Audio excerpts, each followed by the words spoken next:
values of the kingdom, where truth reigns, justice is done with mercy, all are reconciled in love. We put the intention of our heart, of our prayers into action by the way we live. And we live in the hope of our prayers by teaching ourselves and our children how to live in peace to one another, work through our differences and seek after noble enterprise according to the gifts given us. So, Lord God, what we know not, teach us. What we have not, give us. What we are not, make us. Through Jesus Christ, O Lord. Amen. To the Lord's Prayer. Our Father, who art in heaven, hallowed be thy name. Thy kingdom come. Thy will be done on earth as it is in heaven. Give us this day our daily bread, and forgive us our trespasses, as we forgive those who trespass against us. And lead us not into temptation, but deliver us from evil. For thine is the kingdom, the power, and the glory, forever and ever. Amen.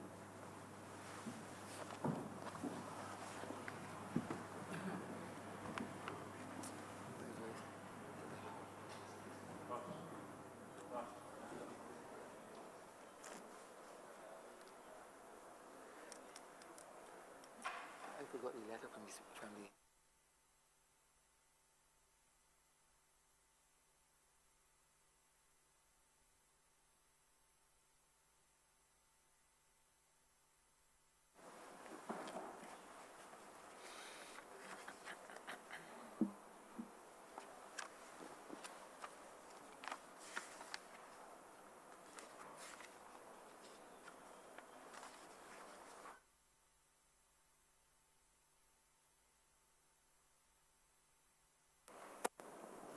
This House is now in session. Minutes of the meeting held on Tuesday, October 29th, 2019 and Tuesday, November 5th, 2019 to be confirmed. Mr. Speaker, I beg to move that the minutes of the meetings held on Tuesday, October 29th, 2019 and Tuesday, November 5th, 2019 be confirmed. The question is that the aforementioned minutes be confirmed. All those honorable members in favor, please say aye. Those against, please say no. Meeting the ayes have it. The aforementioned minutes are hereby confirmed. Announcements by Your Honor the Speaker. Messages from Her Excellency the Governor General.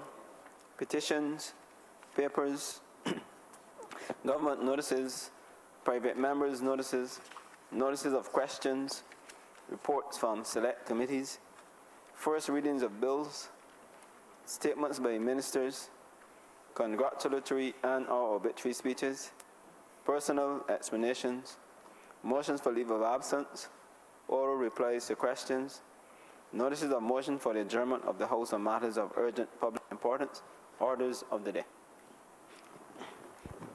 Honourable Member for City Bridgetown.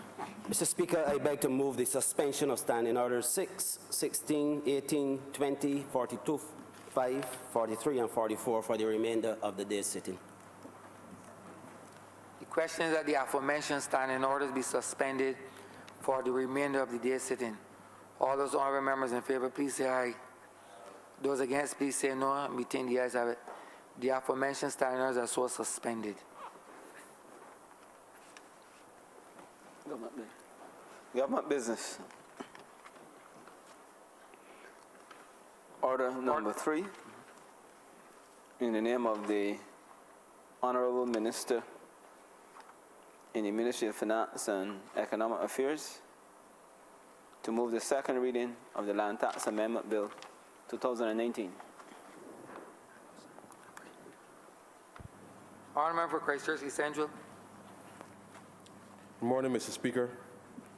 I rise to move this bill, which will make provision, sir, with respect to an amnesty with respect to land tax, as announced by the Honourable Prime Minister and member for St. Michael North East in the June 2018 budget.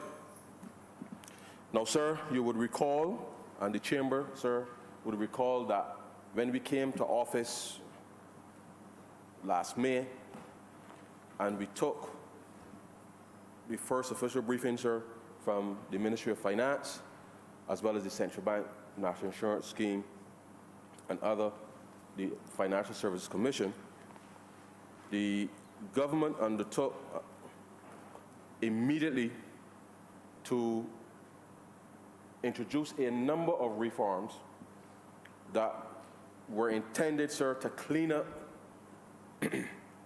a lot of what had been created in the last 10 years.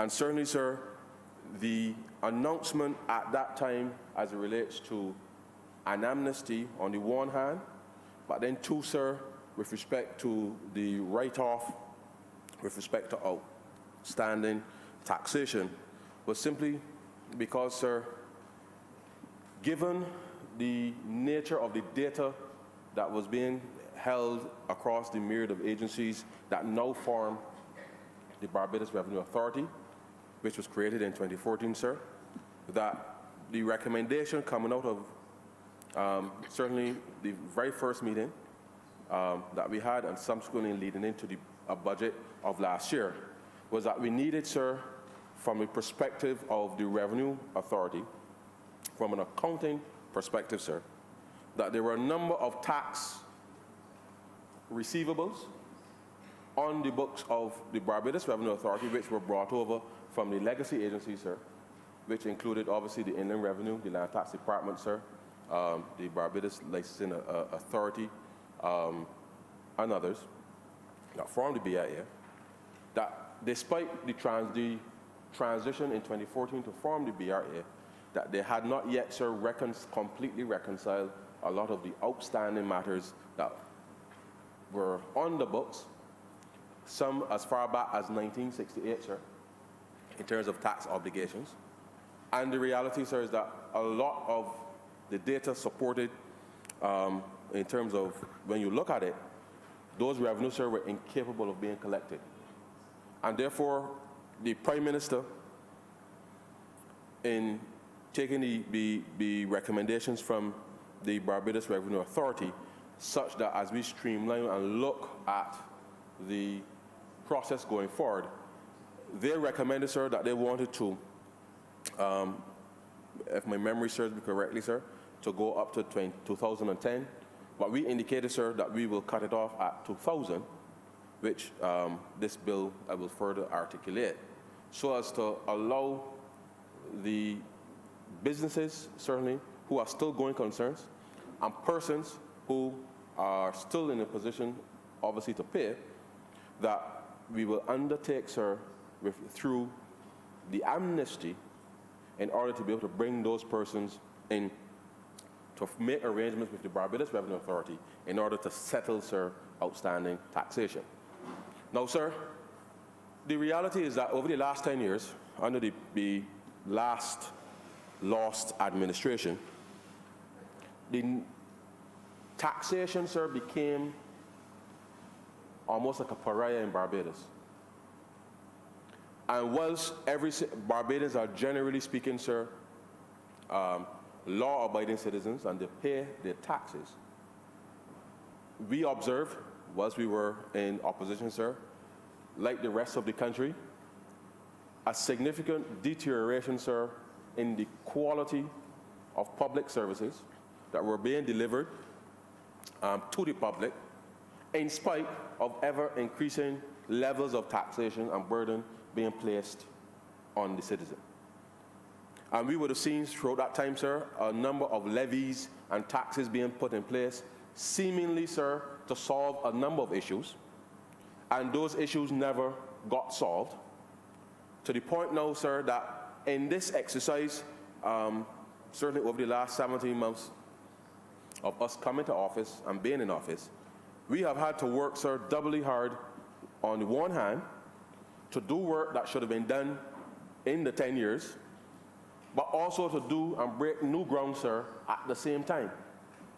And the government, sir, has been committed to doing that because we understand what is required, sir, to get Barbados out of the hole.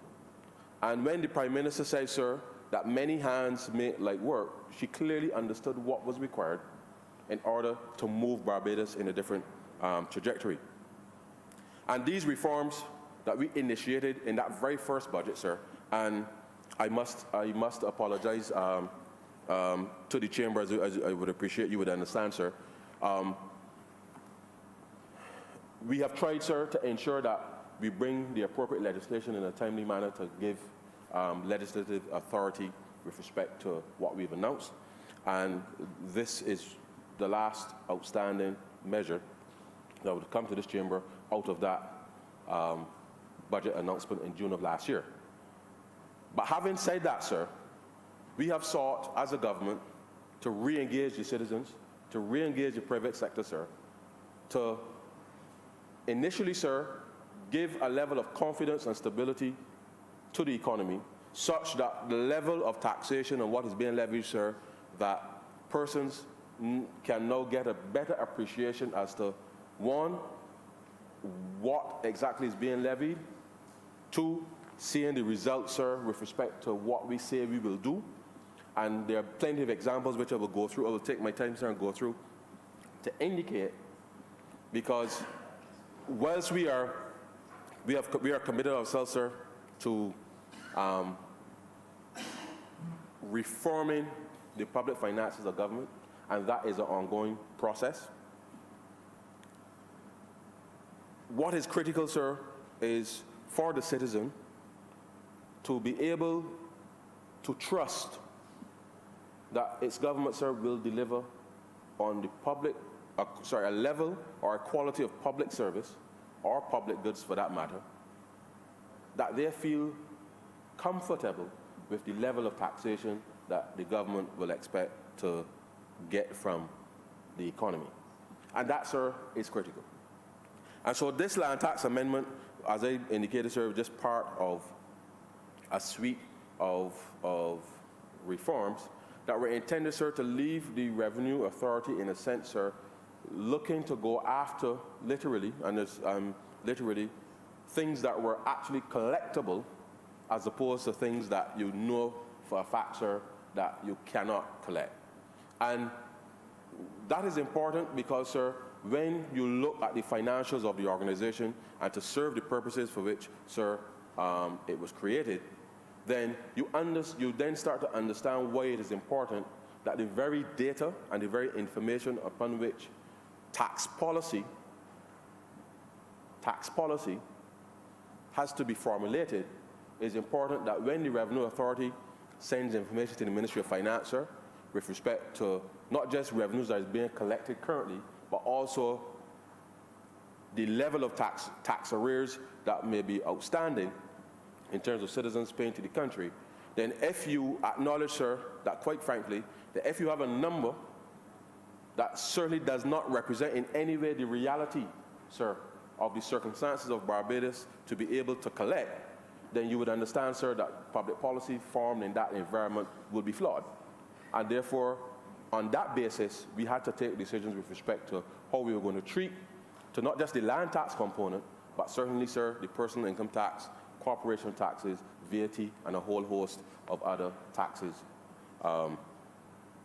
that we looked to resolve. But importantly, sir, people grew weary, sir, of, it was almost reminiscent, sir, of taxation without representation, sir. Because the quality of the services being received by the public, sir, certainly suggested that there was no effective representation coming from this place. But yet, sir, taxes upon taxes were being levied on the people of Barbados. And people started to literally feel, sir, as if the government had gone rogue, gone off its rocker, however you choose to describe it, sir. Because to the citizen, nothing made sense with respect to the tax policy of the last government. And as we've come into office, sir, we've said that our public policy, sir, has to make sense. It has to bear some reality to what is the citizens' circumstances, the circumstances of the business community, sir, and to provide a measure of stability and certainty over the medium to long term that would allow consumers, sir, to the confidence for them to be able to go out and spend in the economy. Businesses are to reinvest in the economy, and serve for external investors who coming into the economy to see that the public policy upon which this government has crafted the Barbados Economic Recovery and Transformation Program, sir, that these policies are consistent, coherent, and would be administered, sir, in a way that is business-friendly, investor-friendly, as well as consumer-friendly in its approach. Now, having said that, sir, we still have inherited systems that still need reform. And we are in the process, sir, of reforming those systems, because whilst the public policy, as being articulated, sir, by this government is consistent, the systems, sir, for implementation are still lagging a little bit. And a lot of reforms are still being undertaken, certainly within the Barbados Revenue Authority, certainly within the Treasury, sir, and the Ministry of Finance, sir, in order to be in a position, sir, to make better decisions about, one, how we levy taxes, sir, two, how we spend the monies paid by taxpayers, sir, and three, sir, certainly as we modernize across government, that the support, certainly from the center, sir, in terms of the Ministry of Finance, to the other ministries and agencies of government, that there's a consistency, sir, in terms of the programmatic approach to government, that the responsibility now, sir, is upon all of us to be able to manage through the execution of our programs, so that the confidence that we anticipate, sir, will be enhanced through the economy, that the citizens, sir, will start to see a better quality of public service. And I know that every member of this chamber, sir, has been hard at work doing, and I want to repeat, sir, doing work that should have been done already, while still trying to break new ground to chart a new path for Barbados. That, sir, has been our lot, and we have been able to do so with confidence, sir, under the leadership of the Honorable Prime Minister, who, sir, is tireless in her efforts to ensure that we pull Barbados back, sir, from where we took it last May. Now, sir, through you and to the citizens of Barbados, we have done a lot in a relatively short space of time, but there's still more work to be done. And that's why it's important for the citizens, sir, to have an appreciation for why there are some things that seem to be taking longer to execute, from the perspective, sir, of the fact that all of us in this place, sir, and certainly those who hold portfolios, would say to you that much of their time, sir, over the last 17 months, would have been spent on trying to fix things that really should have been fixed a long time ago.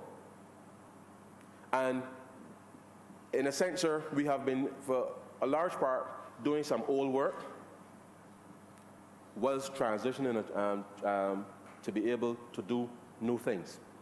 And we have dedicated ourselves, sir, to that exercise, because unless you can correct the very things, sir, that are humbugging, as a good Bajan word, sir, humbugging the process, which, sir, culturally means that the shift in psychology in the way that we do things, not just in government, but certainly when we do things in the private sector and how people engage government, sir, is critical.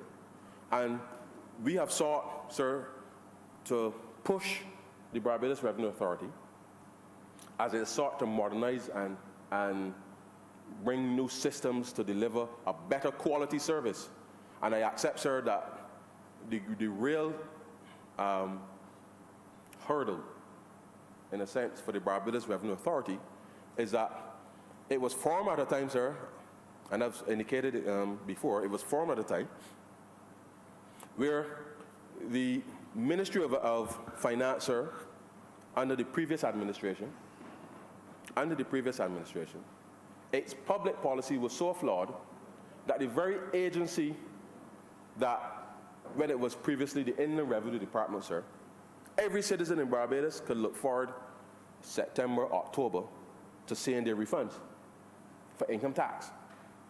And everybody knew and felt, even though you were paying taxes,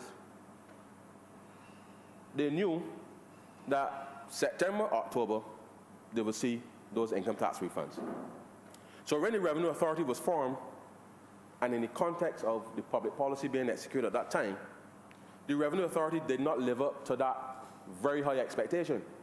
And therefore, the arrears that were built up, sir, because of the failure of the public policy space, the failure of the last government, sir, to maintain that trust with the citizen through the Revenue Authority, then the Revenue Authority, unfortunately, has developed a very negative perception in the public's mind, simply because they were not being paid their refunds in the way that they were in the past. And that, above all else, sir, signaled to Barbadians that something was horribly wrong with the way the country was being managed. And there could be no argument put to any reasonable person or any rational person that something was not fundamentally wrong with the way things were being discharged in this country. Now, sir, we've taken that under the Barbados Economic Recovery and Transformation Program and the introduction, sir, of the new TAMIS system, which obviously by necessity, sir, was something new, certainly for the Revenue Authority, something new for the citizens of Barbados. And in spite of that, sir, we came to office, and our first job, sir, our first job, and as the Prime Minister always would say, sir, that you cannot ask people to go on a long march and don't give them breakfast. And we came to office, sir, and after 4, 5, 6 years, sir, of failure by the government to give people their income tax refunds in the same year in which they filed, we came to office and we made a determination, sir, that we were going to pay, sir, in 2018, the income taxes that were filed for 2017 in the same year. And we did that, sir, as a signal to the country that we were intending to put this country back on track. And we did that last year, sir. Now this year, and I take the opportunity, sir, just to speak on this, because as you are aware, the deadline for income tax, sir, was extended from April 30th this year to May 31st because of the issues related to TAMIS and the upload of information which allowed people, which resulted in people having to file later than normal. And so the Revenue Authority, sir, over the course of the last few weeks, and by extension, sir, what that has meant, I should say, is that the April 31st deadline with respect to payment of income taxes, we then obviously had to extend to the end of November. But over the course of the last few weeks, sir, the Revenue Authority has been paying to the citizens of Barbados those income taxes that they filed for 2018, sir, and that process shall continue, sir, over the next couple of weeks, so that the signal that we are sending to Barbadians, sir, that you are sending to Barbadians, is that this government intends to hold close, sir, very, very, very close to our word in terms of delivery. Where there are issues, sir, we will communicate to the public where those issues are, and we will, sir, work doubly hard to regain that trust and that confidence with respect to the administration, sir, of taxation as well as the administration of government to improve, sir, the quality of services that the citizen can expect. And so when the Revenue Authority, sir, over the next few weeks completes the payment for 2018 income taxes, sir, that too, sir, will be a signal to Barbadians that the reforms that we are putting in place, sir, will not just, in a sense, return things back to normal, but the manner in which we are now seeking, sir, to move forward. And I take this opportunity, sir, to say to the public that it is our intent to move, sir, away from the issuance of checks, sir, in the system. And why do we want to do this, sir? Why do we want to do this? Part of the difficulty, sir, and the reform process is that if the Revenue Authority, sir, in the execution of its task, so the officers already have to assess, sir, whether it's income tax, land tax, corporate tax, all of these things, sir. The very reforms in way that these things are done, we want to move to a digital space, and we are moving as quickly as we can in that space. And so therefore, through you, sir, I would want to ask citizens that have certainly bank accounts or credit union accounts, sir, to be able to supply that information to the Revenue Authority. And I know, sir, that when people change their banking arrangements, the last thing that were in their minds before would have been to notify the Revenue Authority. But we want to ensure, sir, that the whole process of the printing of these checks, and everybody in here, sir, and in the country that will be getting a refund, we are minimizing the number of checks that are being printed, simply because, sir, that whole process just takes too long. And rather than preparing thousands of checks, because I recall, sir, a statement by the former Minister of Finance in this House, sir, suggesting that envelopes were being stuffed, sir, at the Revenue Authority for income tax refunds that never went, sir, that we have started to pay back, sir, as part of our reforms, and I'll speak to that, sir. And so when I spoke earlier about doing all work, sir, he came to this place, sir, and said to the public that envelopes were being stuffed to pay refunds. What we are trying to do, sir, is to move to a digital space so that people don't have to be stuffing envelopes. That's a waste of people's time, sir.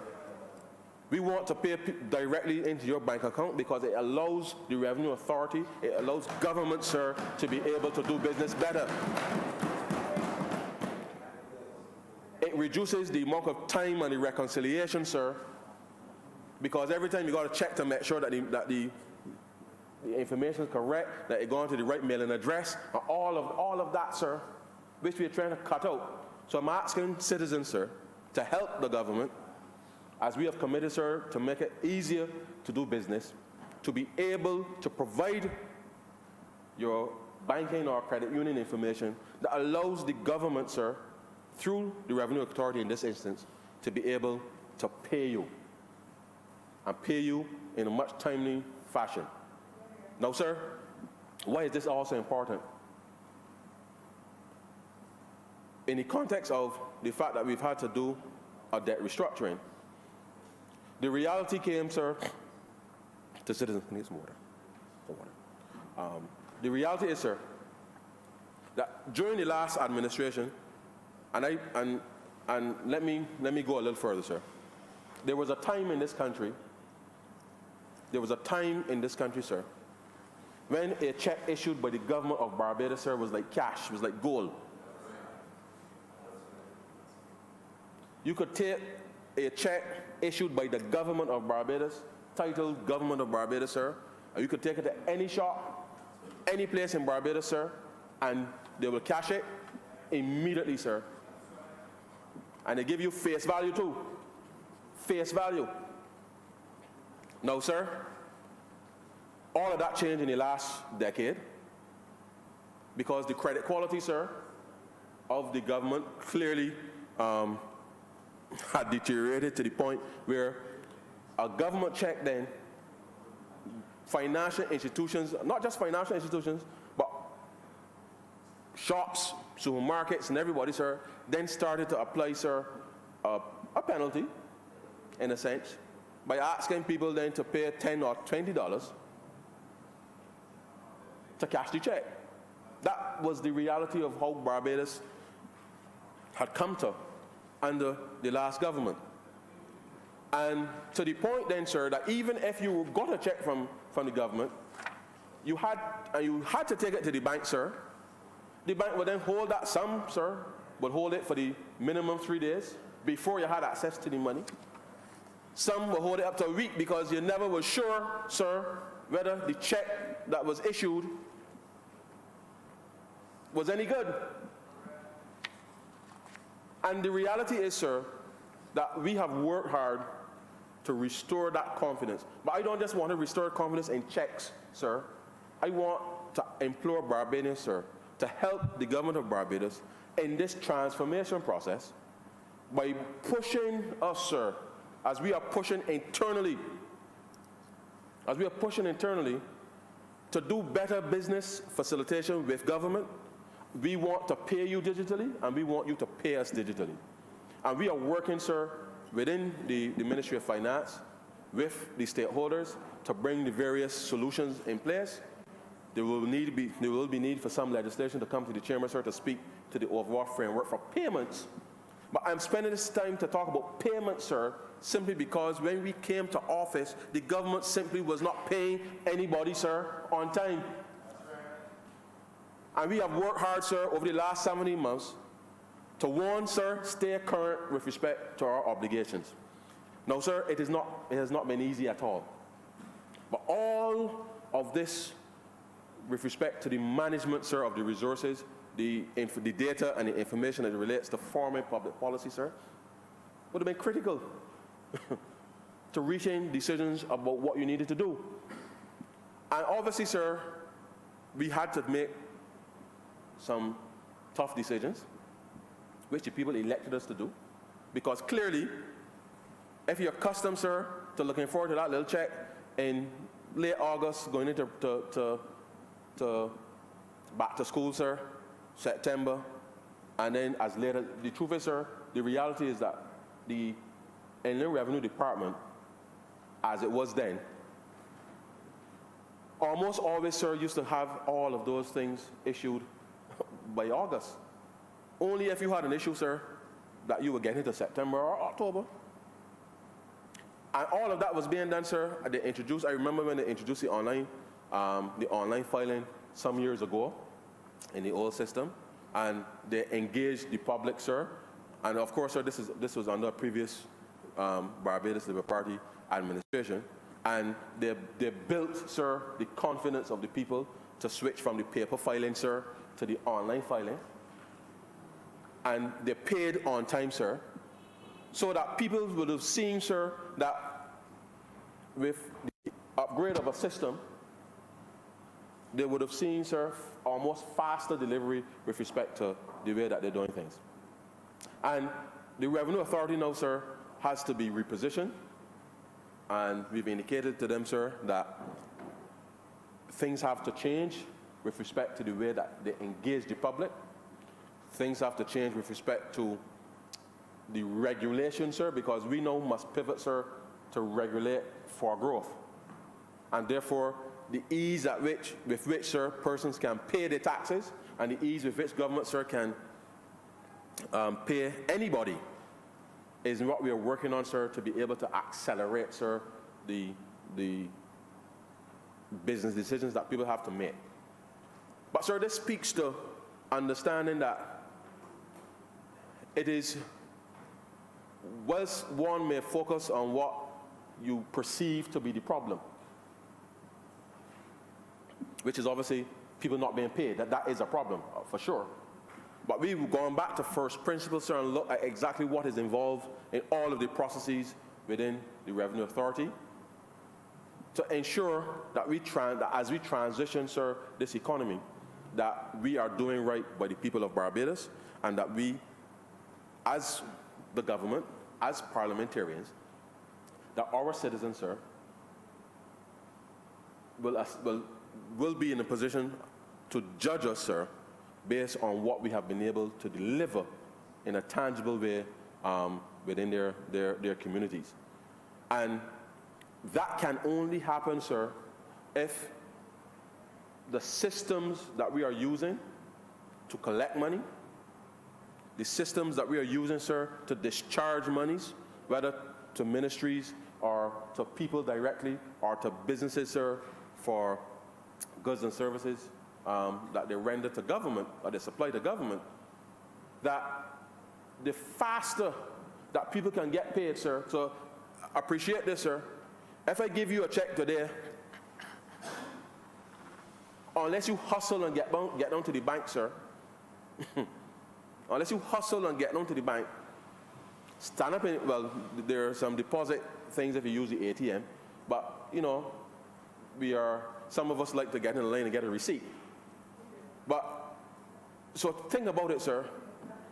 All the time it takes to prepare the check internally, either to mail it to you or to ask you to come into the office and sign the book. So you got to drive from wherever you are, sir, come to some government office to sign a book, to go back, or the messenger got to drive around, sir, the whole of Barbados, trying to deliver these things to people. You finally get the check. You go to the bank. Now, all this is days, you know. You're talking about this days of preparation here already. You finally get. You might go early in the morning, stamp in the line to get the receipt, because you want to verify that you deposit this check from a government department, because you don't want any issues with the bank at all on this thing. The bank will hold it for a minimum of 3 days, sir. All the while, sir, you and your business, you still have turnover, you got to do things. Now, you're lucky if it's just 3 days that they hold it in that scenario. But all I'm saying to you, sir, is that our ability to pay you digitally, and you confirm that the money is on your bank account when you go on your internet banking, sir, and you see that the money there, you gone, sir. Your whole business process has been accelerated. And therefore, sir, that is what we want to be able to deliver to the citizens of Barbados. And we will be rolling out, sir, very shortly,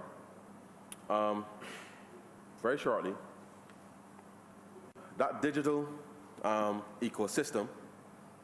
It's being pieced together with respect to the implementation, because there's no one single solution, sir. Because at the end of the day, sir, if you choose to do your banking by a mobile solution, or you choose to do your banking online in the traditional way, sir, it doesn't matter to me, so long as when we pay you, you receive the money, sir, and you can get on with your business. And that is what we're working on, sir, because we understand that paying people is important. And the faster that you can pay people, sir, and they can receive that money, it means that decisions can be made with respect to what's happening in the economy. And we give that certainty that if you supply government with goods and services, or you are owed a refund from government, that it will be done. Now, sir, throughout all of this, we've had some challenges, and I say we've had some challenges with reconciliation. Because things were left unreconciled for so long that when we came to office, sir, and we started to look at all of the arrears for tax refunds, whether it's personal income tax, reverse tax credit, sir, not land tax, corporate tax, VAT, sir, plus payments for goods and services that individuals and businesses will supply to government.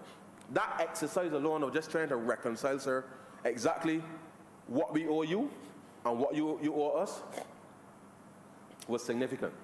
And in some instances, sir, we were not able to deliver on what we said we wanted to do, because the very exercise of ensuring that I'm supposed to pay you $2, sir, and that you owe me in somewhere else $1.50 or 75 cents, sir, that we were able, sir, to do that.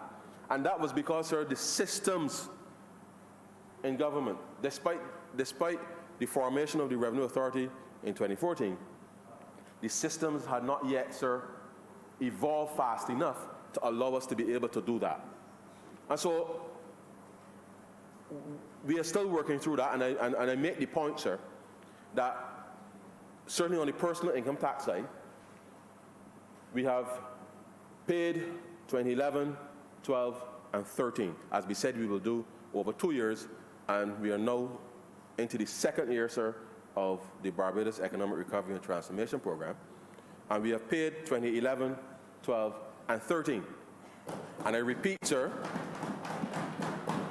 I repeat for the benefit of the public, that if there's anybody who, when they go and check the system, they're still owed, then please contact the Revenue Authority. Please do.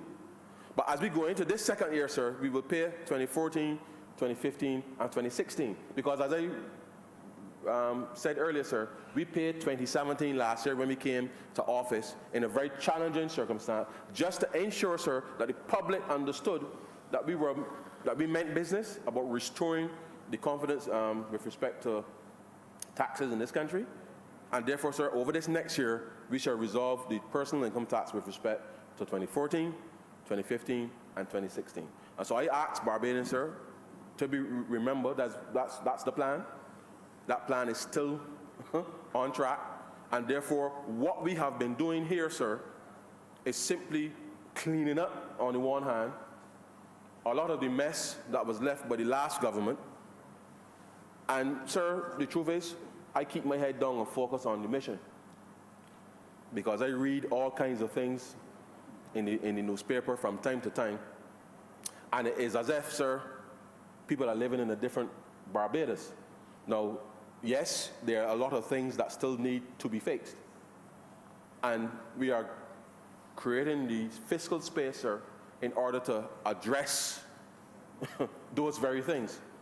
And part of the reason, sir, that it takes time to execute some of these things, and it's not an excuse, but if you're doing somebody else's work, sir, imagine that's what we are effectively doing, sir. We are doing work to a large degree for people that have already been paid, sir.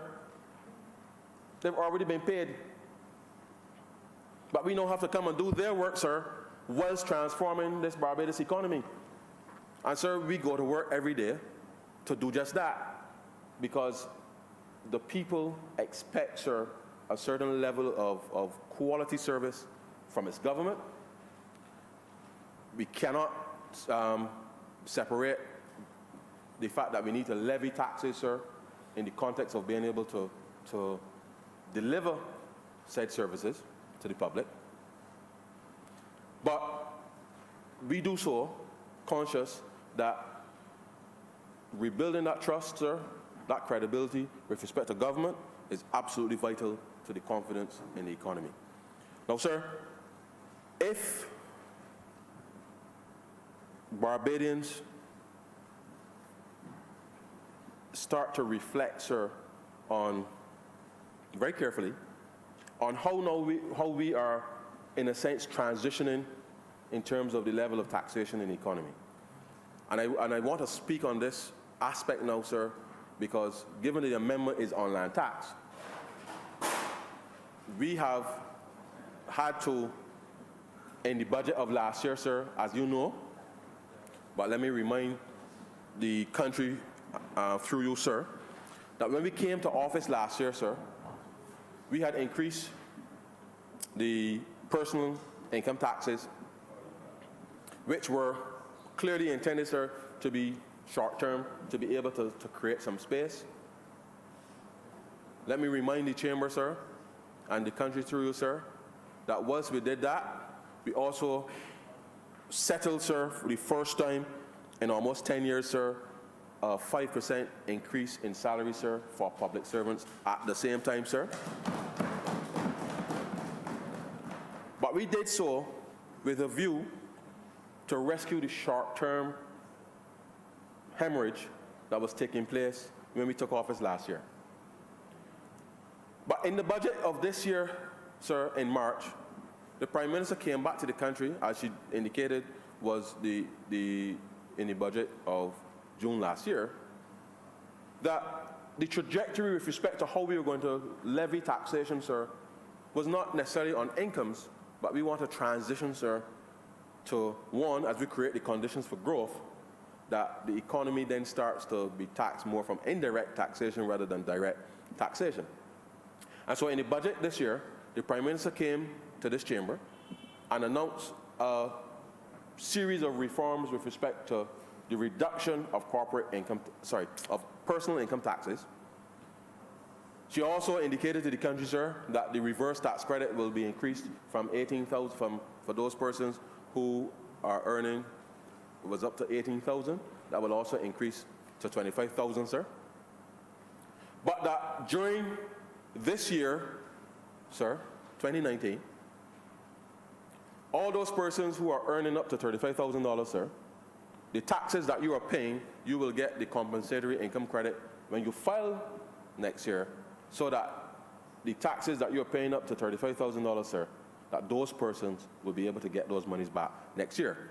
But further, sir, that there will be further income tax reductions from January going forward. So when I see things being said in the newspaper, sir, about about the BERT program, it is clearly, sir, out of sync with the reality, sir, that the average citizen is seeing on the ground. Because since July, sir, Barbadians who are employed and paying taxes would have seen an increase in the take-home pay, sir, the disposable income, month after month after month. And so therefore, that we anticipate, sir, that going into, certainly into Christmas and into the new year, sir, that we expect that Barbadians will start to feel a little more confident about the circumstances. And, sir, whilst I accept that under the last government, that the level of savings, because the truth is, sir, at the end of 2007, sir, households in this country, on average, sir, had their highest level of savings in the history of Barbados. But that moved from that state, sir, in 2007. So when we took office last year, sir, that almost every single household in Barbados, sir, would have been indebted. And therefore, we know, sir, that as we pay back these income tax refunds, and as we pay people, sir, for goods and services that they supplied to government and weren't paid for by the last government, sir, as we, sir, also take the opportunity, sir, to remind Barbados that we are also paying those national insurance contributions for public servants that were not paid, sir, in the last 3 years. That as a responsible employer, sir, as a responsible employer, how can the government of Barbados, through the NAS, go and sanction a private person, sir, for not paying their statutory obligations when the government, sir, the government, and the government, sir, it is the most amazing thing.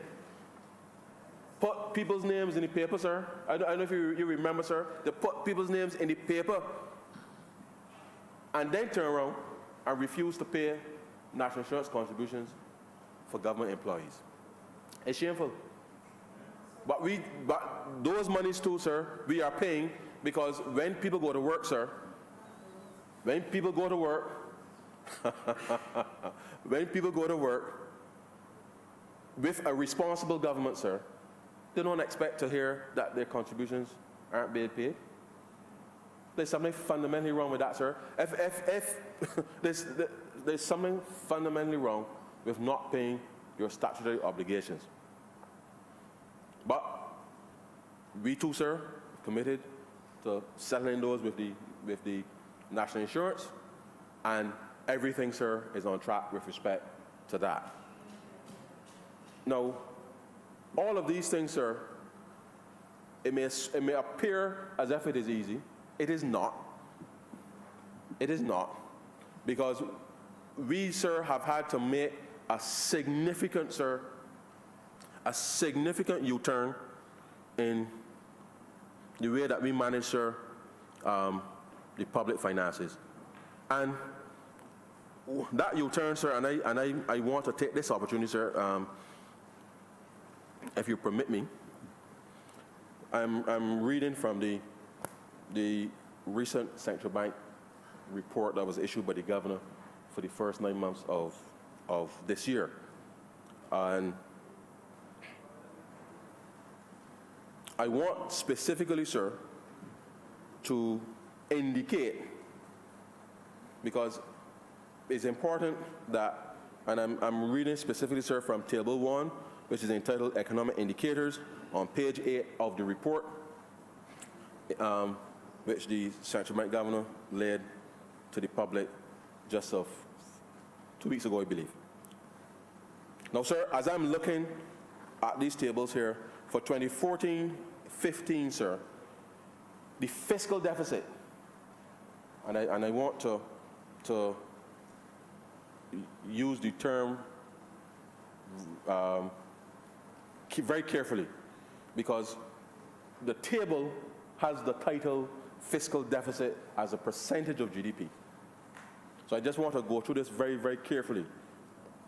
So in case the members of the public may be listening, sir, and trying to understand, on page 8 of the last central bank report, sir, it says fiscal deficit as a percentage of GDP. And in the first column of that, where it says 2014-15, that fiscal year, sir, the fiscal deficit, and it has in parentheses, sir, 7.6. And just for the benefit of the House, sir, when something is in parentheses, sir, it means it is negative, hence deficit. 7.6% of GDP. In 2015-16, sir, it went to 9%. In 2016-17, sir, it went to 5.3%. And then in 2017-18, sir, it was estimated at 4.6. But throughout that period, those last few years, sir, those were the last few years when the government was increasing taxes all the time. And there was never any addressing of how they were spending money, because as you are aware, sir, the debt buildup in those last few years, sir, was so significant that it was literally choking the life out of the economy. But as I come into the last column, sir, and let me just, no, don't let me go to the last column yet. For 2018-19, because we took over, remember, sir, we took over government in May of 2018. So as I said, 2017-18 was minus 4.6%. By the end of the last fiscal year, sir, 2018-19, we had a fiscal deficit, sir, of 0.3%, which is almost, sir, a balanced budget that we have never seen, sir, for some time. My memory, sir, escapes me. A balanced budget, sir. But in the last column, which speaks to April 1st this year, sir, to September 30th, there's a number in that last column, sir, and I want to say it for the benefit of the chamber, sir. Because remember, I said earlier, when something is in brackets, sir, or the fancy word is parentheses, as we would say in the profession, but brackets, sir. People in Q Road would know about brackets, sir. April 1st to September 30th this year, sir. The number is 2.8. No brackets, sir. So for the first time, sir, in over a decade, and that's why I said, sir, I refer to the language that is used in the document, because it says fiscal deficit. We are running, sir, not fiscal deficits, but fiscal surpluses, sir. Surpluses. Which means, sir, that the government is paying its bills. With a little bit left over, because you got to keep something to keep the cash flow flowing and to keep projects going and get the programs going, sir. And this has not been easy, sir, because as I said, it is just 17 months. And the reality is, sir, that when people get and speak in the media, and it's unfortunate because some of those persons also briefly member for St. Michael West, and he comes in here from time to time and repeats these things because he clearly does not make the connection, sir, between Well, he was elected by the people of St. Michael West. He may not reflect their views, but he was elected by them nevertheless. However, this government, sir, has taken the responsibility, sir, for rescuing a very serious situation. And so I want to indicate that the reason, sir, just so that at the off chance that somebody might try to suggest that there's something wrong with running surpluses. I started part of this debate, sir, by saying that we have been doing old work whilst trying to do new work, sir. And the reason that we have to run fiscal surpluses, sir, is that we have to pay all of those arrears, sir, that the last government left behind with no money to service. And therefore, we have sought, sir, to reform the way that we manage the public finances through the execution, sir, of the debt restructuring on the one hand. We are modernizing, sir, across government to look at all the processes within our departments to see how we can better and more efficiently service the public. And we shall continue on that path, sir, because if we do not keep on that path, sir, and I say if we do not, the people of Barbados, sir, the people of Barbados have to continue on this path, stay the course, as the Prime Minister would have said in her budget early this year. Stay the course. Because when we asked persons to come on board last year, sir, and they came on board, stay in the course now to not just normalize the way that government is doing its work, but critically, sir, to improve the lives of Barbadians. And we have been working, sir. It pains me, sir, when the critics, without any reference, sir, to the reality, because let me say, it is important to recognize that we live in a world where everything is made to order. Everything is made to order.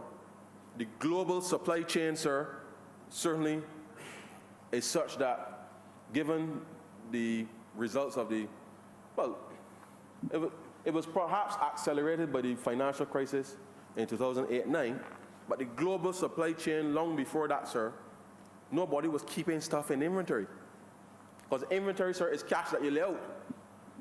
And you got to keep it and hope that somebody can order it. So the technology and the dynamics, sir, of the world economy has meant that nobody keeps, whether it is buses or garbage trucks, waiting for Barbados to decide when they're going to order trucks, sir.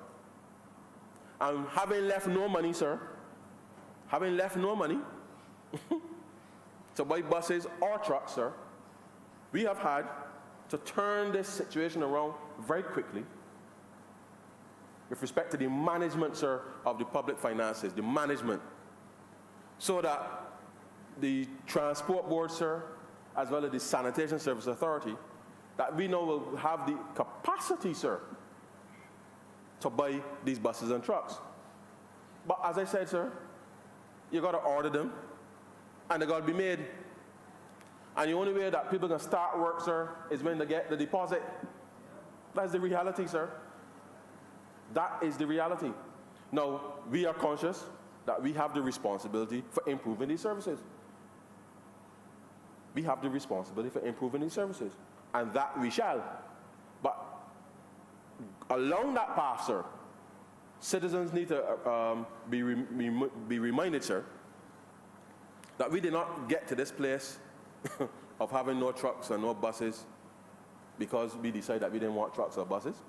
The last government, sir, found everything possible to spend money on, except the very basic things, sir, that are required to improve the lives of ordinary Barbadians.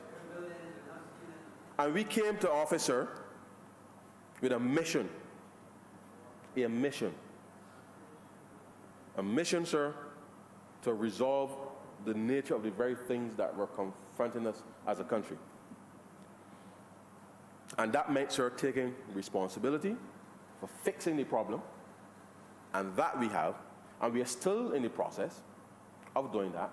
And therefore, we have committed ourselves, sir, to continue to stay the course,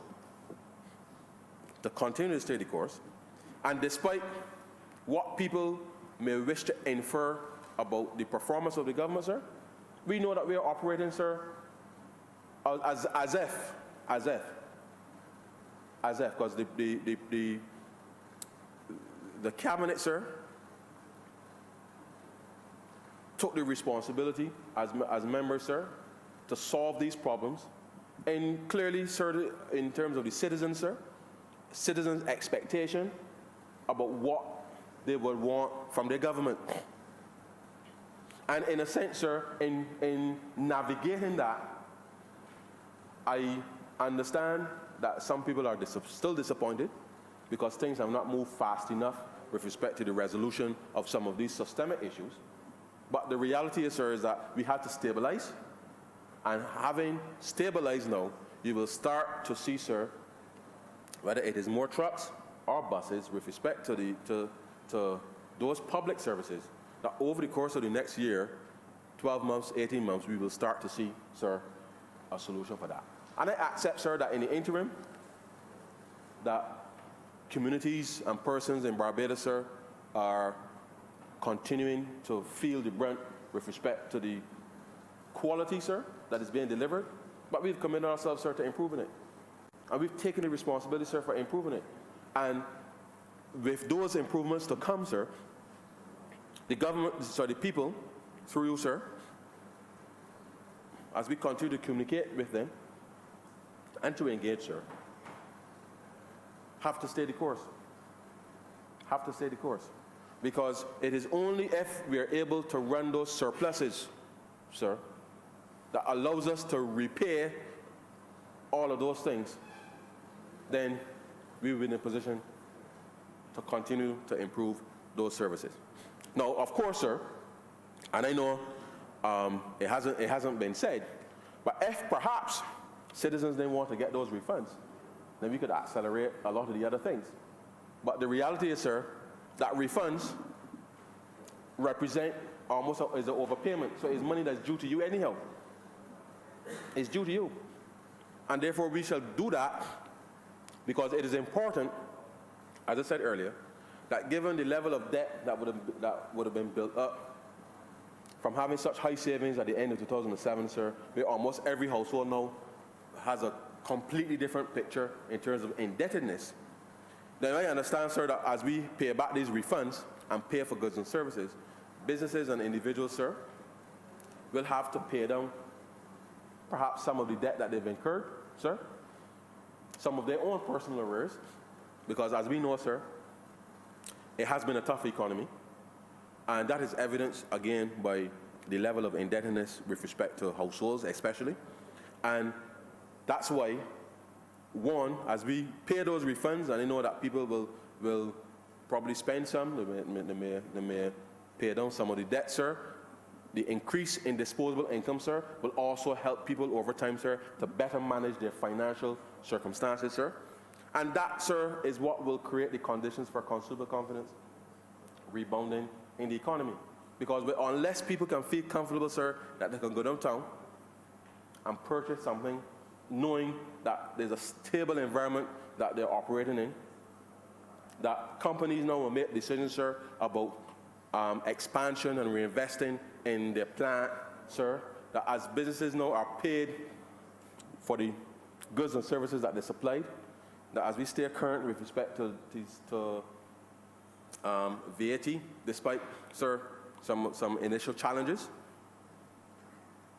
that this, sir, is what would allow for that confidence. And that's why, as I said earlier, the ability for us to pay people faster through better utilization of the technology, sir, would allow us, sir, to accelerate decision-making in the economy. And if people are making decisions quickly in the economy, it means then that we can start to see better, faster growth, so that we are able to move from a situation where people had lost hope that better could be done, but that we will demonstrate, sir, that under the Barbados Labour Party, that we will commit ourselves, sir, to ensuring that better will always, sir, be done. Now, sir, the announcement by the Prime Minister, sir, earlier this year about those very income tax reforms which reduce, sir, the personal income tax.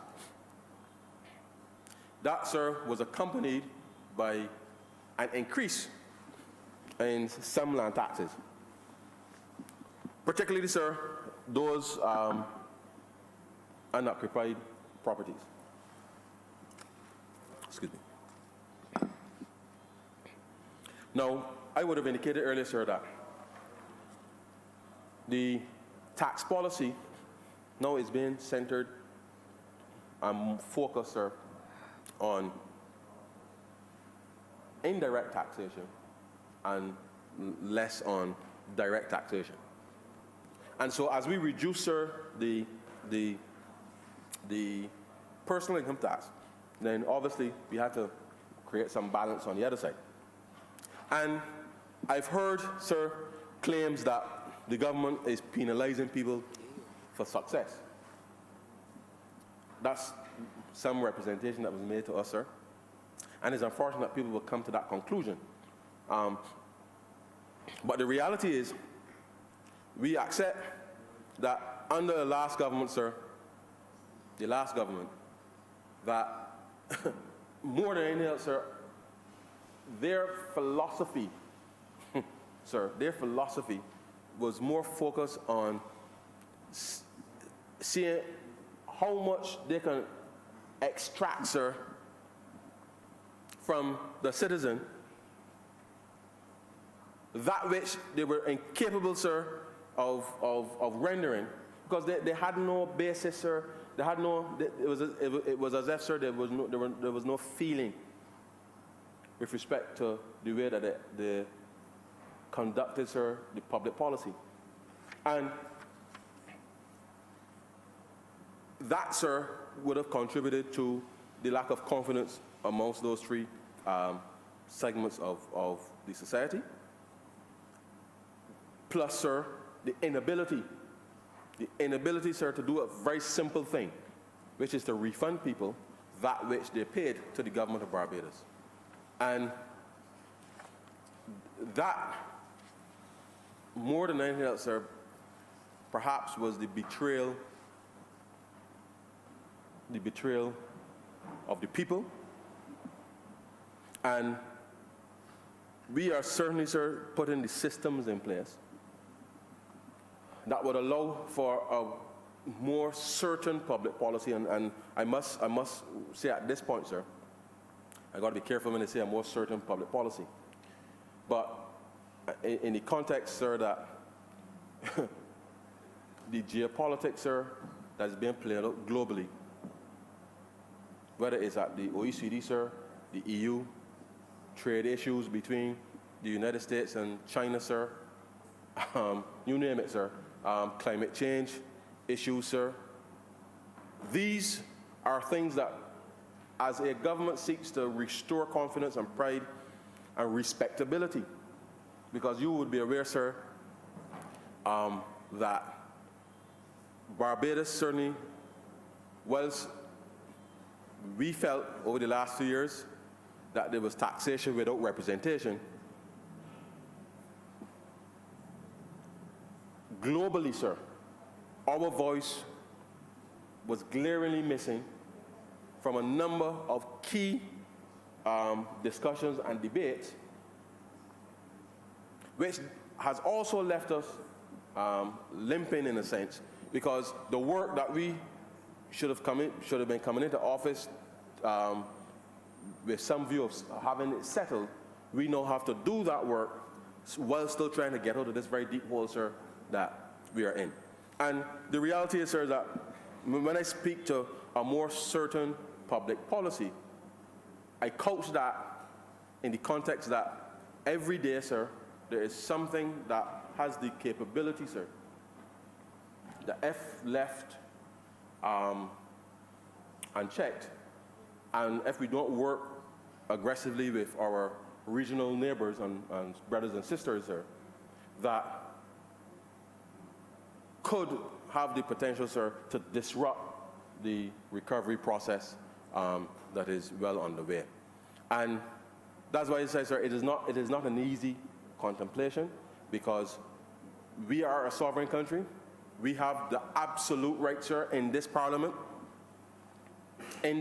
sir, to determine what level of taxation that we as a country will want to levy, especially, sir, given that we have mandated certain fundamentals that are important to us as Barbadians.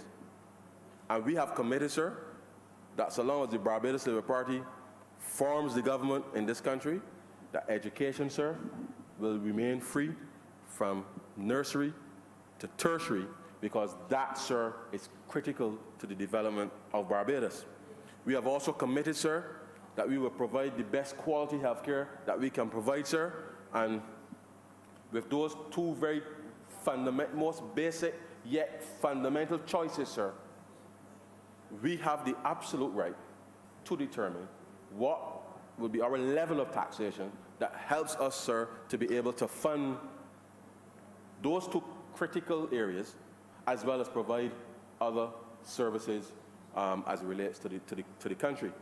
And therefore, we have to, sir, be always conscious of others trying to determine for us what, or dictate to us, I should say, what we should tax our citizens and what we should not. And that is a fight, sir, that, quite frankly, ought to be, it ought not to be a fight.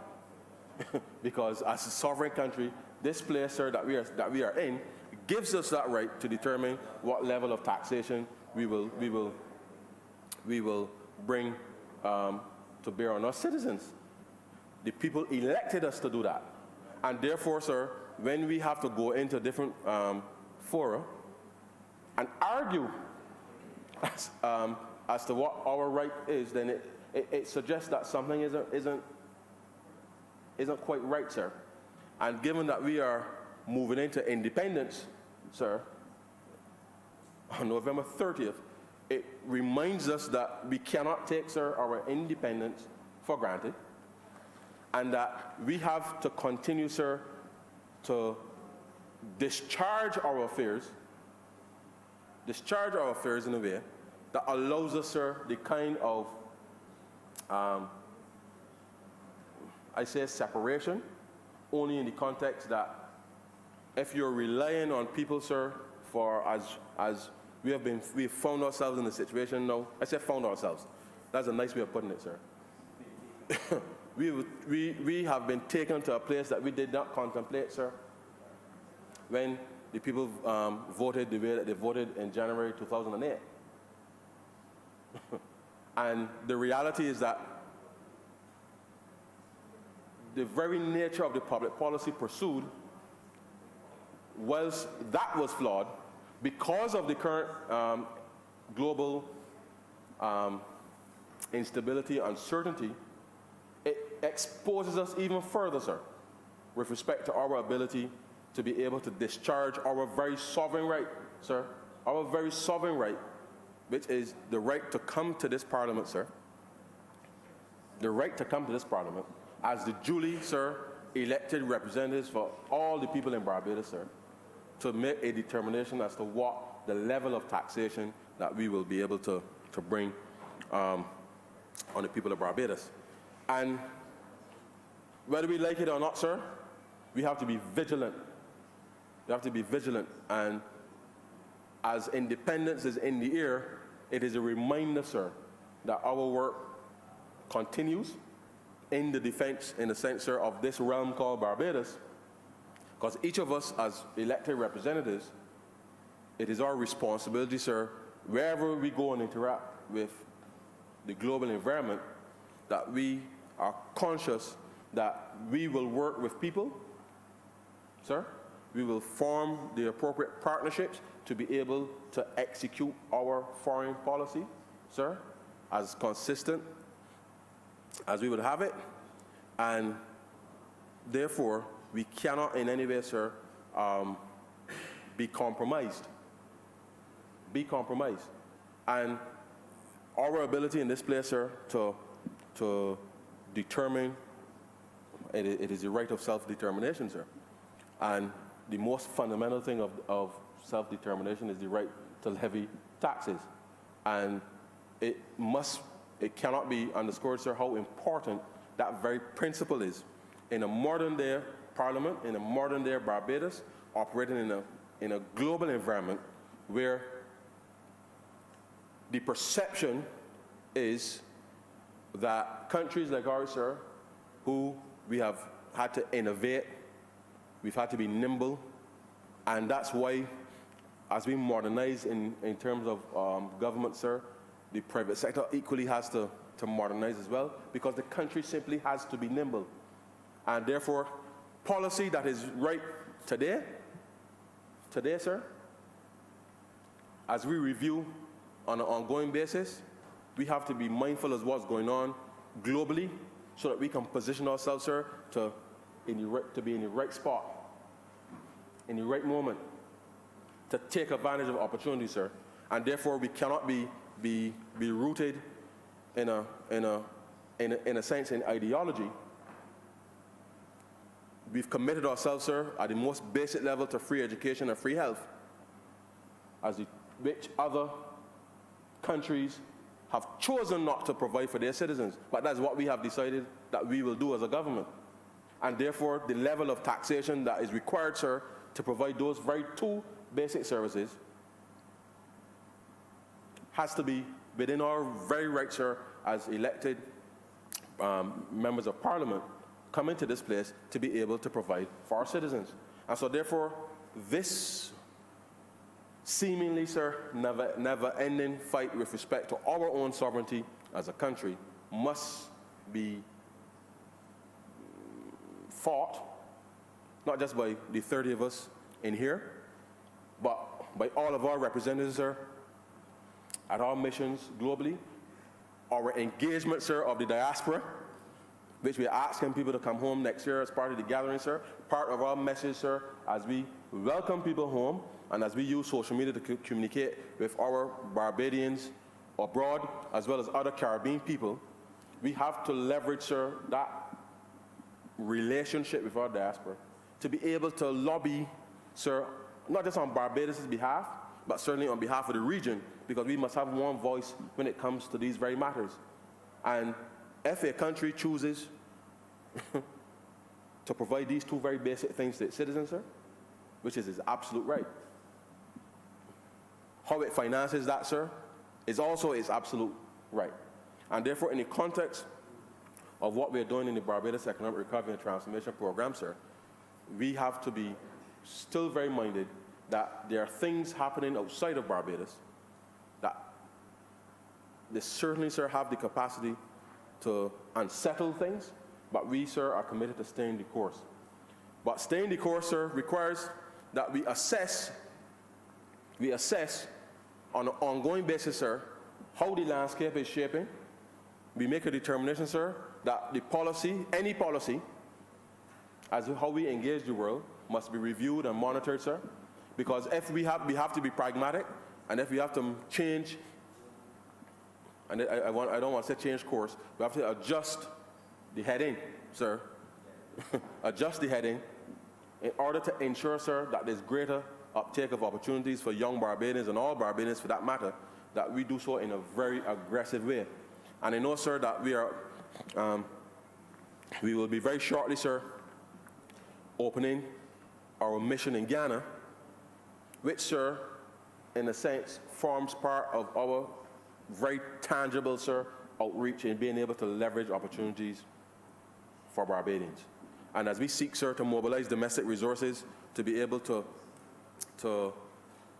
execute on that side of our foreign policy, we have to be nimble, sir. We have to modernize. And the reality is, sir, that there are opportunities taking place or being made available on the continent. We have started to engage actively on that, sir. And all we're saying, sir, is that for Barbadians, as we are continuing to do some of the work that was left over for us, we are breaking new ground, sir. We are breaking new ground in order to transition this country, sir, and to look to whence we came with a new eye of opportunity, sir, a new eye of kinship, because my grandmother used to say, sir, don't forget where you come from. And the reality is, sir, is this little gem in the Caribbean Sea, sir, most of us came from Africa. In chains, yes. But we now must unchain our minds, sir. We must now unchain our minds, because this government, sir, is the first government to actively, sir, establish a mission on the continent. And I know next year, sir, we shall be doing so in Kenya.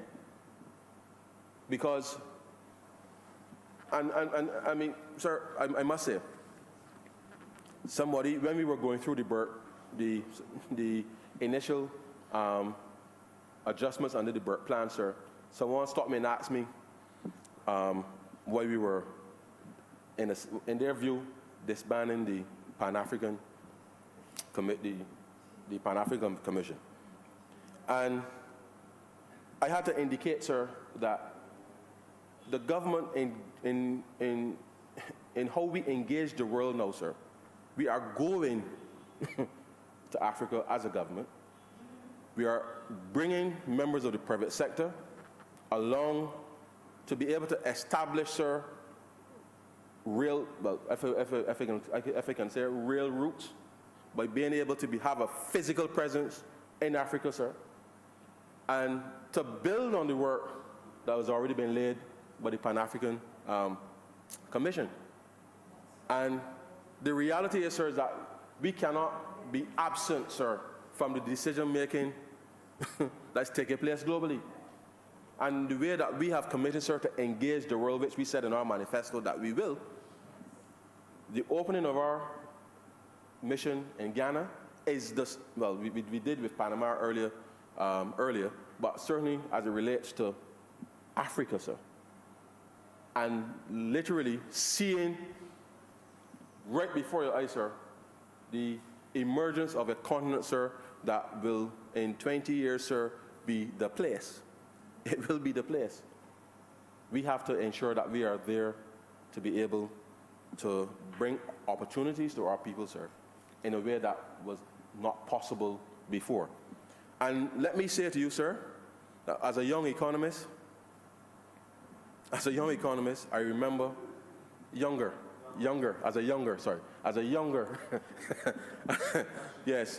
economist, I remember, sir, when we would talk about China surging.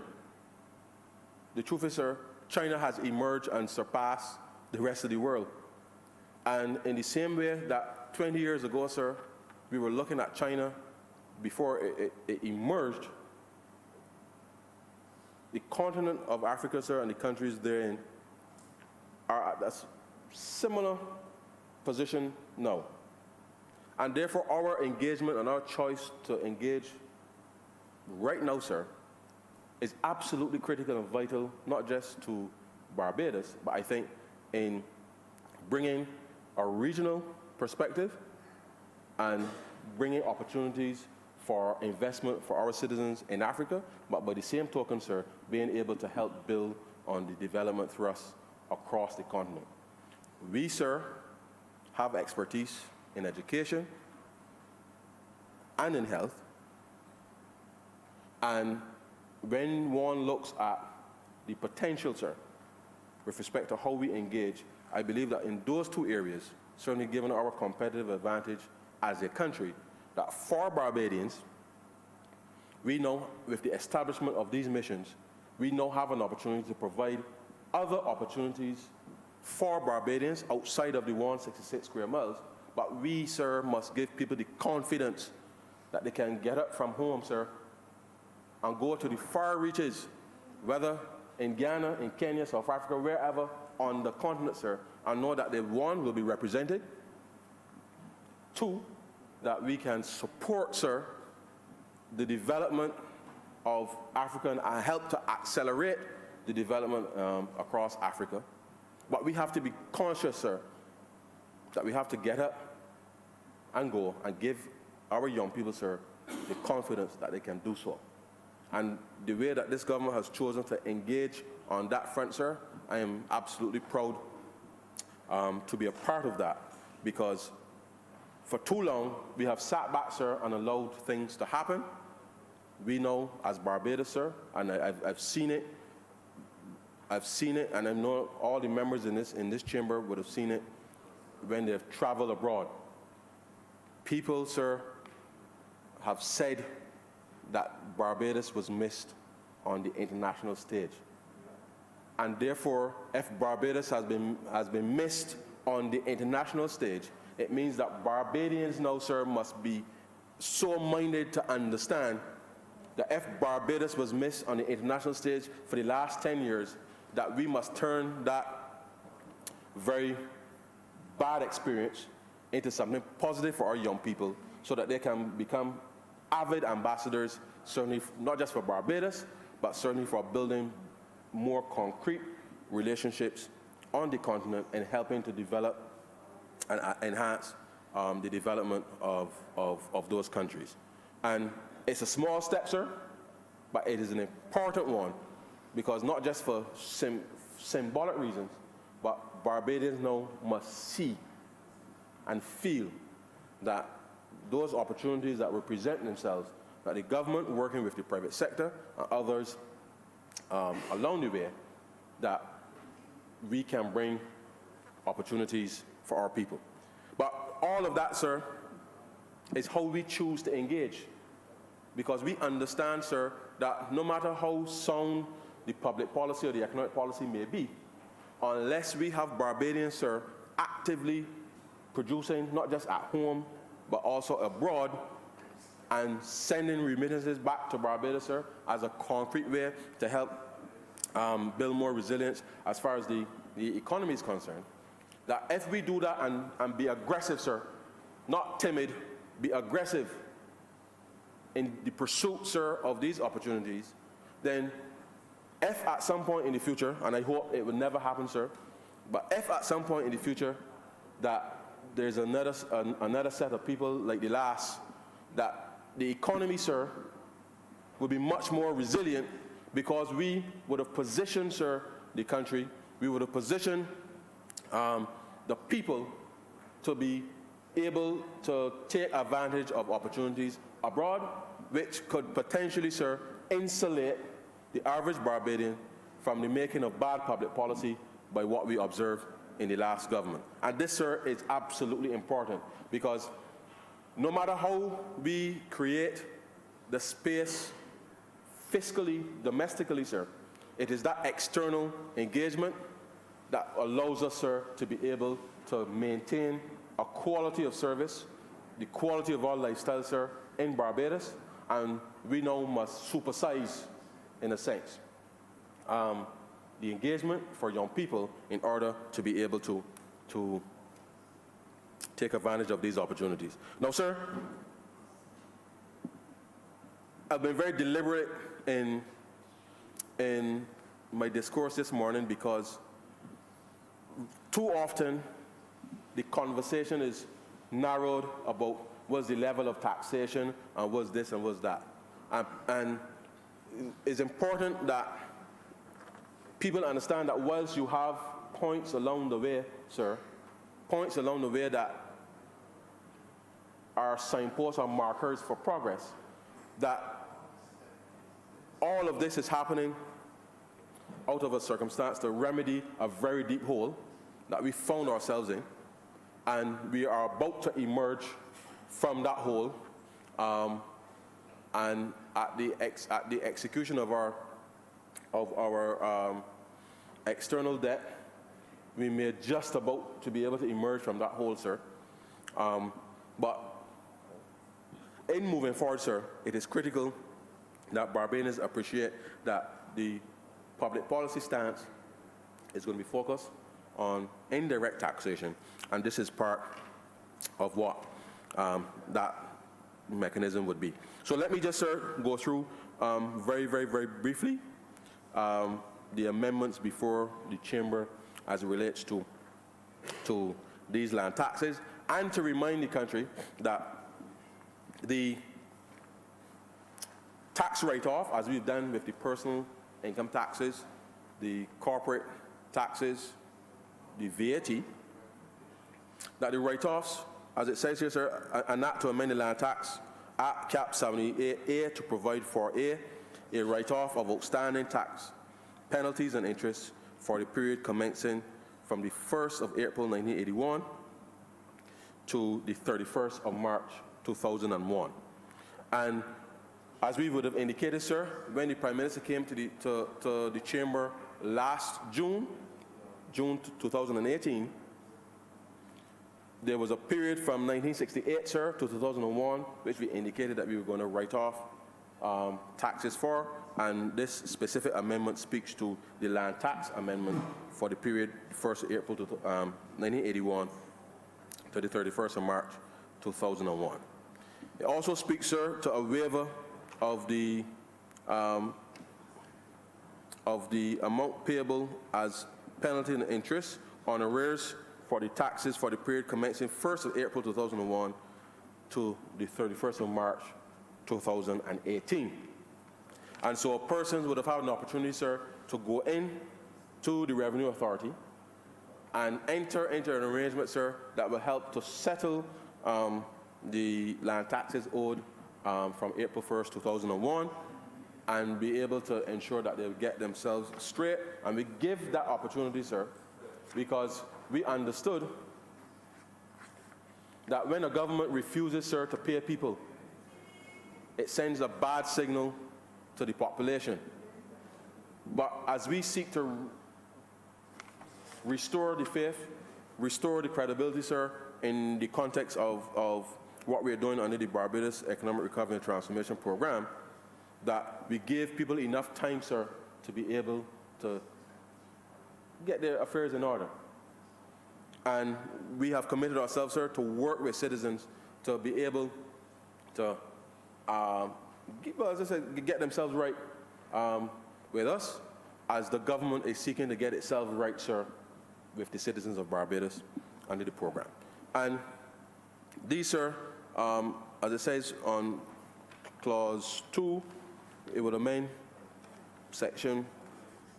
The Land Tax Act, Cap 78, sir, is amended by inserting after section 28D the following sections. And it says write-off of taxes, penalties, and interest, sir, for the period April 1st, 1981 to the 31st of March, sir, 2001.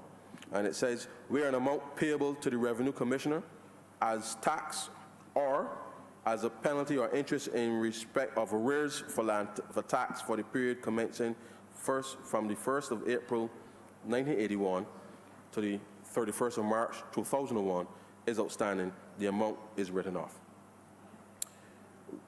Waiver of penalties and interest, sir, for the period 1st of April 2001 to the 31st of March 2018. Says subject to subsection 2, where an amount payable to the Revenue Commissioner as a penalty or interest in respect of arrears for the tax for the period commencing 1st of April 2001 to the 31st of March 2018 is outstanding, that amount is waived. And so therefore, the amnesty that the Prime Minister announced last year, sir, gave relief with respect to the penalties and interest subject to persons presenting themselves to the Revenue Authority in order to be able to enter into those arrangements so that they can take advantage of the waiver of penalties and interest. And this is from, as I said, the 1st of April 2001 to March 31st, 2018. Subsection 2 then says, sir, the waiver referred to in subsection 1 applies only to where in the period commencing from the 1st of July 2018 and to the 31st of May 2019, the person by whom the penalty or interest is payable, A, settles the arrears, or B, enters into an arrangement with the Barbados Revenue Authority to settle the arrears and remain compliant with the conditions of the agreement. Now, sir, this last clause is important because as I indicated earlier, businesses and households, sir, for a myriad of reasons, found themselves indebted, operating, sir, in a very harsh economic environment created by the last administration.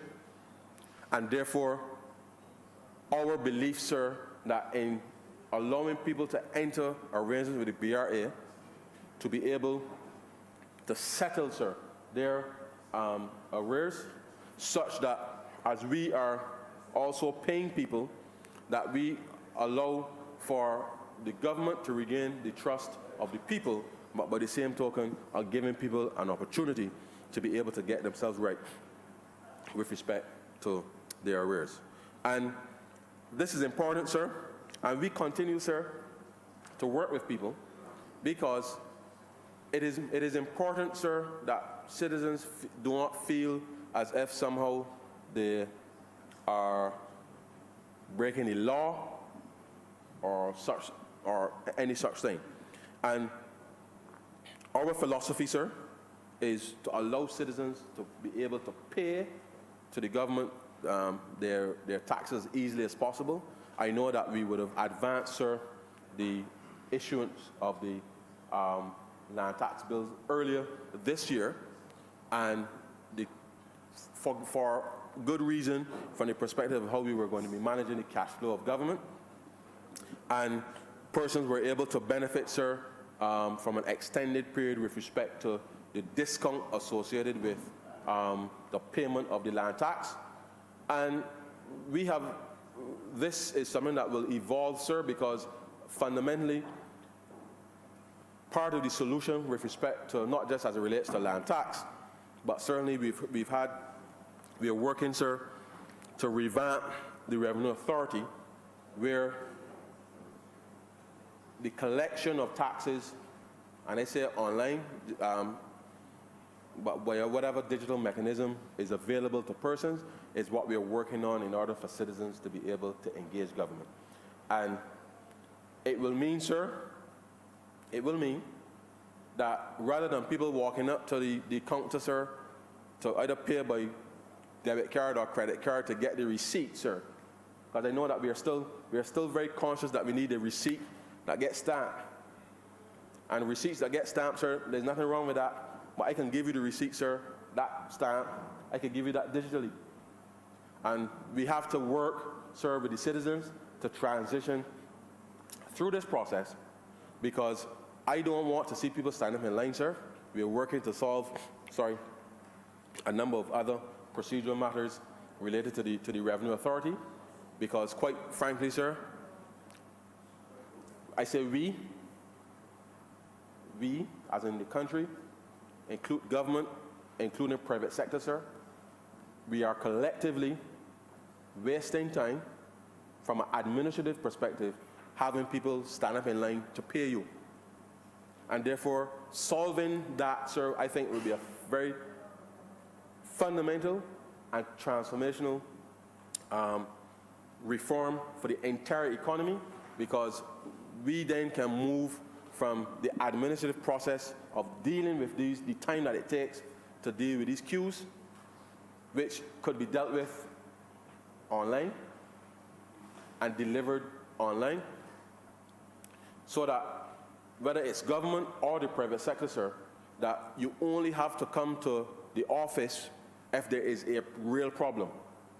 And we are working hard to transition to that as quickly as possible. And all I would ask, sir, is that through you, that the country stay the course with respect to the digital transformation, because this is what is going to allow you, sir, to determine how to spend your time. So rather than having to line up, sir, and stoops that the cashier go on lunch, and because, sir, the cashier's got to eat too. But the reality is, sir, once we're able to change that behavior and provide solutions, I would appreciate that, and we will do all the public engagement that is required, but citizens have to change, in a sense, their behavior, their expectations with respect to the delivery of service, because the truth is, sir, we will all go on Amazon and pay for things and know that it will be delivered. Nobody don't ask Amazon for a receipt or anything, sir. And we are comfortable doing that. I'm not even sure whether the things will be delivered or not. And the government has a responsibility in a sense to build that same trust that people have in Amazon or eBay or anything else that they use online. And by the same token, the private sector, sir, also has to build that trust so that if I don't have to rush to go to pay for something by 3:15 because the cashier closed and all of those issues that we have, sir, within the private part of the economy. And so we all, sir, have to up our game with respect to how we better deliver service. We have to engage our constituents, client class, stakeholders, sir, so that as we go along this path of modernization and digitization, that the very limited resources that we do have can be focused on actually delivering a service rather than collecting money, and therefore then we can have a much more efficient use of people's time. Citizens can go and spend their time doing something more productive rather than stand up in a line in a government office, especially to pay, and that we too will have the capacity to be able to pay citizens seamlessly so that you don't have to be worrying about whether the check can so you don't have to worry about the check, sir.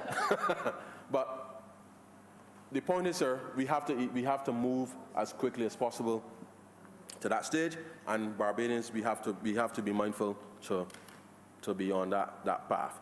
And so this is just, sir, just one of those reforms that we are continuing with respect to the BERT program.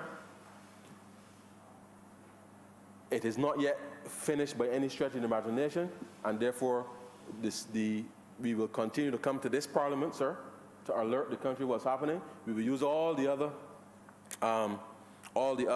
opportunities for engagement. But let me just, sir, before I conclude with just a few words. We still, no, I'm discussing payments, sir. There still is, as we modernize, sir, and I know we'll have a more substantive debate on this, but as we modernize and we're talking about payments, there are still citizens, sir, up to sometime on the weekend, someone messaged me to say that somebody was trying to suggest that I was asking them for grant money or something, sir, in terms of social media. And sir, we cannot repeat this often enough for our citizens. In a digital world, one must be careful, sir, with respect to the information that you give to people. And I know that we will download apps and we will put all kinds of information in the apps and what have you. But, sir, no politician that I'm aware of in Barbados will be asking any citizen, sir, to provide any bank information for grants or, $50,000 and all of that, sir. And I want to say to Barbadians that when you are inundated via social media with such requests, I want to assure you, one, is not me. Two, I rest assured, sir, that it's not any member of this chamber asking for monies to be, or any financial information or any such thing, sir, because that is not how a responsible government operates. Anytime, sir, that you have to engage any government office or anything, it has to be something official, sir, either through the Revenue Authority or something that the Treasury Department, sir, which has the responsibility, sir, for payments in terms of a digital space, that the appropriate portal will be made available online for persons to be able to pay government. And therefore, there's no substitute unless it is something that is offered through your digital banking services, which when you go and you log into your digital banking, that you can set up and pay for a specific government service, that is perhaps the only alternative to coming through a government portal to be able to pay. So it is important, sir, that Barbadians accept that as we are digitizing, there will be people out there, sir, seeking to access your information, including, sir, where you live, your date of birth, all of these things that they can potentially use, sir, to go and borrow in your name. And then when the financial institutions come looking for you, sir, you have absolutely no idea as to what was done because you might have inadvertently, sir, given your details to somebody who would use them in a way that was not at all professional. But we will have a more substantive discussion on that, sir, when, as I said, sometime next year with respect to the payments ecosystem and the legislation that we want to bring to govern payments in Barbados. But, sir, we have achieved over the last year a level of stability.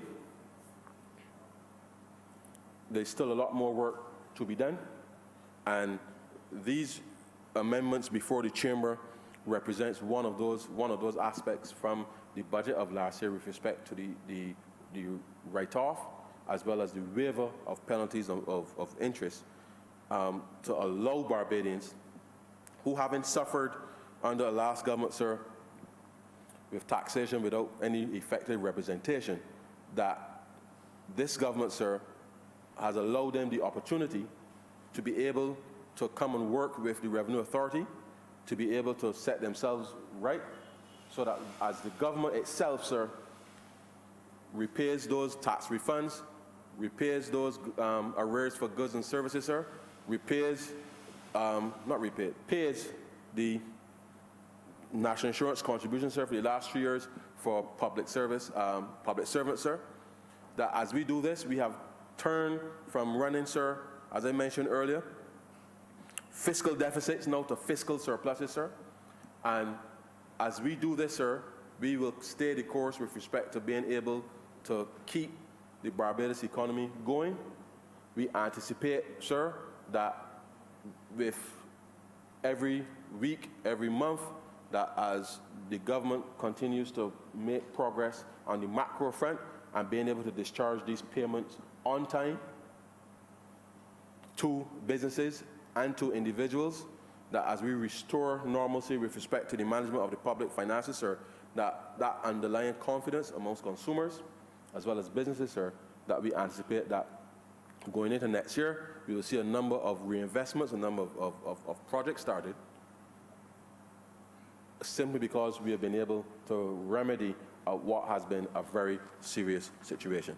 Now, sir, these amendments, sir, represent, in a small way, part of the reform of the Ministry of Finance, Economic Affairs, and Investment, because a lot of how government functions, sir, obviously relates to the public policy emanating from the ministry, and the way that the ministry itself, sir, discharges its duties, which includes the Customs Department, the Revenue Authority, the Treasury, sir, FFC, Central Bank, and others. That, as I mentioned earlier, sir, our focus now is the regulations for growth and creating an environment, sir, that both individuals and businesses, as well, sir, as investors, whether domestic or foreign, will have, as I said, sir, earlier, a more certain public policy environment in which to operate. And with each milestone, sir, that we pass with respect to our targets, as we make ourselves right, sir, the government right by the people, as we create the space, sir, to acquire, whether it's the trucks or the buses, sir, to address very serious and what in a previous Barbados and Labour Party administration, sir, was a very basic service. And we made the provisions to ensure that those basic services were covered. And therefore, as we restore those basic services and transform the way that both entities operate, that we know that we would have done right by restoring that trust in both those institutions with respect to the people of Barbados. And so, sir, with those few words, I I beg to move, sir, that this bill be read a second time.